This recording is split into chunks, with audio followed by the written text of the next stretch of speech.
everyone.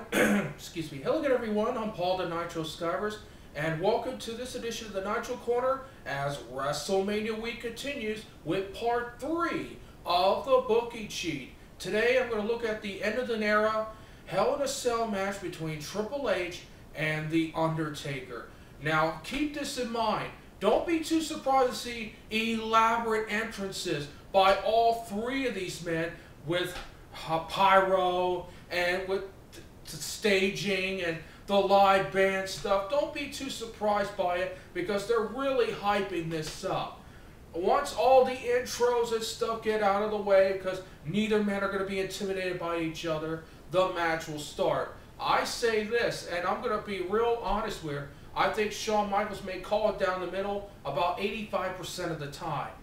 Undertaker will probably start out methodically after Triple H, trying to set the pace with his brawling tactics, his chokes, and of course his overall power moves. But Triple H will persevere and really will be surprised to see how Triple H can quickly rebound and go right at the Undertaker himself. I think the Undertaker may have the advantage in the opening moments of the match, but don't be too surprised to see Triple H get back at the Undertaker and really take it to him.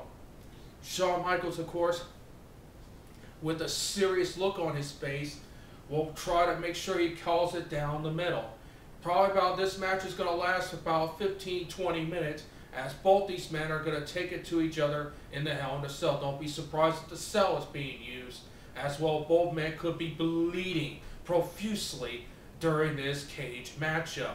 I think Triple H will dominate throughout the middle part of the match, but the Undertaker will mount his comeback. And then what I would like to call the high spots of the matchup. I say the Undertaker makes a mistake, tries for like a leg drop or an elbow, he'll miss. Triple H will probably hook the Undertaker into his tombstone pile driver, and the Undertaker will kick out of it. Triple H will try to use the pedigree. Undertaker will kick out of that. Triple H will then try to use the sledgehammer. But Shawn Michaels will try to stop it because, remember, the Undertaker wants the match pure. Or does he?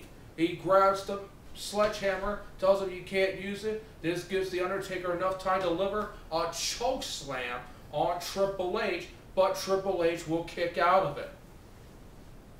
After several moments of staggering around and stuff like that, the Undertaker will execute his tombstone pile driver, but this time Triple H will kick out of it. And as the crowd is in shock over the fact that Triple H is coming back from a tombstone just like the Undertaker did, then things get real interesting. I would say there's a bump involving the Undertaker running into Shawn Michaels by accident. Triple H then takes advantage of it with a low blow and then the pedigree.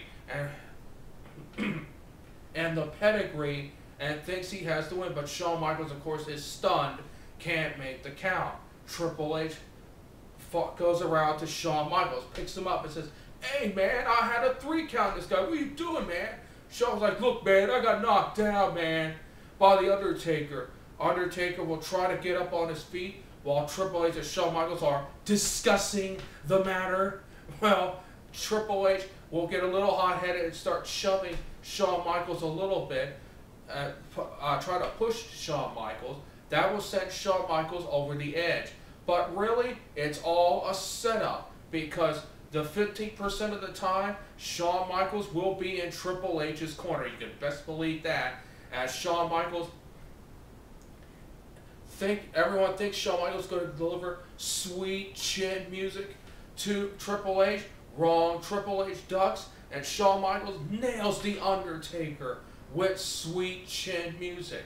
The crowd is stunned as Michaels offers little or no remorse about that. That gives Triple H the opportunity to execute a 3rd pedigree on the Undertaker, and then Triple H, looking like all badass and stuff like that, tells the Undertaker, "Get up, mother! Get up, you piece of crap! Get up!" Undertaker tries to get up. Triple H then does the unthinkable. He executes a 2nd tombstone pile driver to the Undertaker, and that would be more than enough. Shawn Michaels counts 1, 2, 3. the end of an era. The streak is over. I say Triple H will beat The Undertaker in Hell in a Cell and end the streak at 20 wins at WrestleMania. Should be a tremendous matchup between these two men. It's going to get bloody. It's going to get violent, but that's how it's going to end. Triple H, thanks to a little help from Shawn Michaels, defeats The Undertaker at WrestleMania. Well, that's it for part 3 of the booking sheet. Tomorrow is the final part of the booking sheet, as I will analyze The Rock versus John Cena. I'll break it down for you tomorrow here on the Nitro Corner as WrestleMania week continues here on the Nitro Corner. Until then, I'm Paul the Nitro Skyver saying, so long, everybody.